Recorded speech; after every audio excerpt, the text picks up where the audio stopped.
Hi, Frequent Flower subscribers. It is Sarah LeBou with Main Street Florist, and we've got another tutorial for you with your flowers this month. So this month you are receiving Yarrow, and this color is called Orange Queen. We've also got some hot pink carnations, and then one of our favorite foliages that we don't get in all the time. This is called Bupleurum.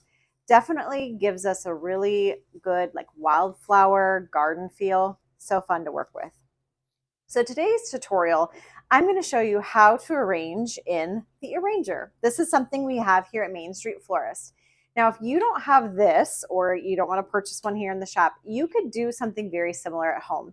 What this is these are just small little vessels that you can add water to. And then the way this works is they fit and pop right into the holder here.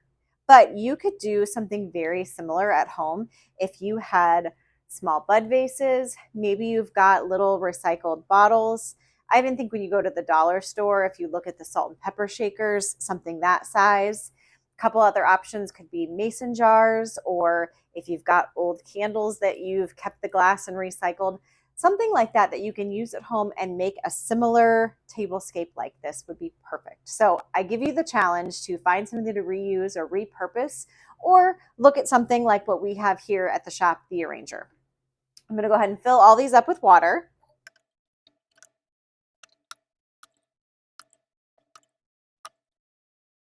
So what I like about using something like the arranger, or even if you've got little jars at home, is you can keep it simple and playful, but it can still make a really dramatic, showy piece for your table.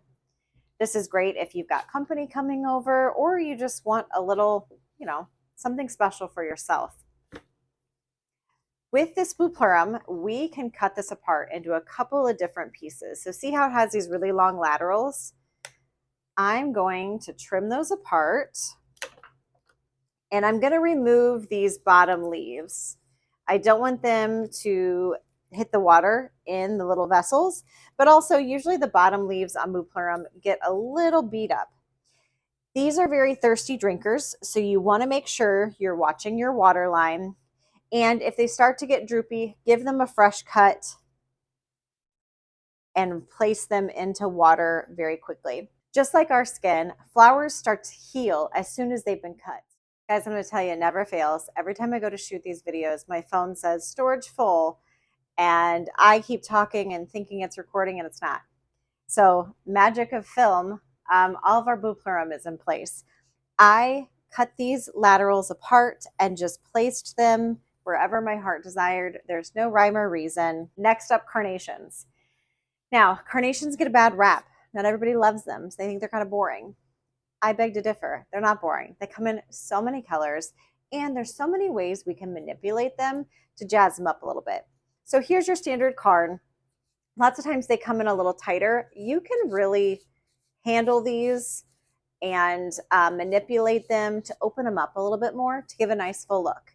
You also can pull back on the stems a little bit to open them up even more. Okay, here's a trick I love.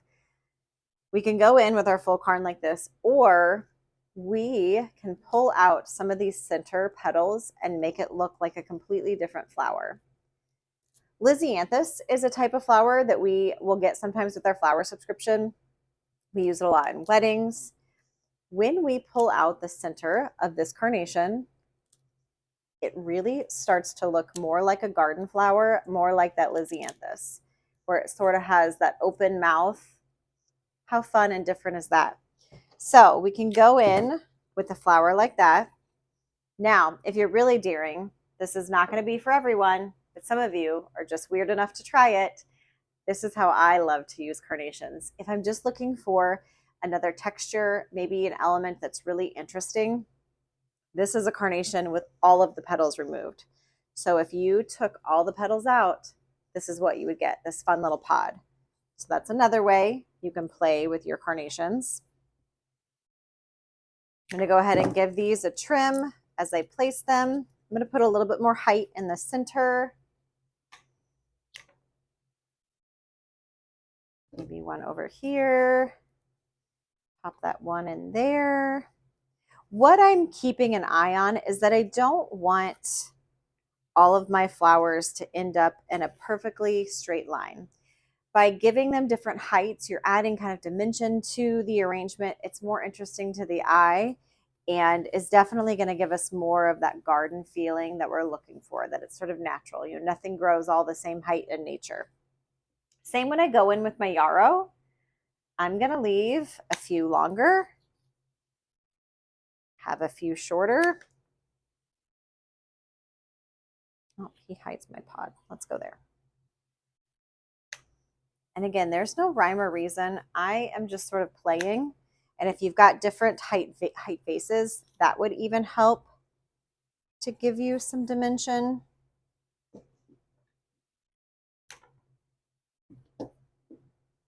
How fun is that? This arranger is perfect too. If you have a cutting garden, if you love to bring flowers inside, or maybe you've got a child or a grandchild that loves to cut flowers and bring them in, this is perfect for that too. Perfect for kids to play with, to arrange and make it easy, just like it was easy for us today. I'm going to put a little bit more greenery over here. Ooh, I've even got 2 pieces with my little pod. He was feeling lonely. So there is our very simple arrangement we did this month. I hope you challenge yourself and either try it in the arranger or try to do something similar at home with some repurposed containers. I'd love to see what you create. Thanks for joining us. And as always, if you have any questions, drop us a comment, send us a message, and we'll see you next month.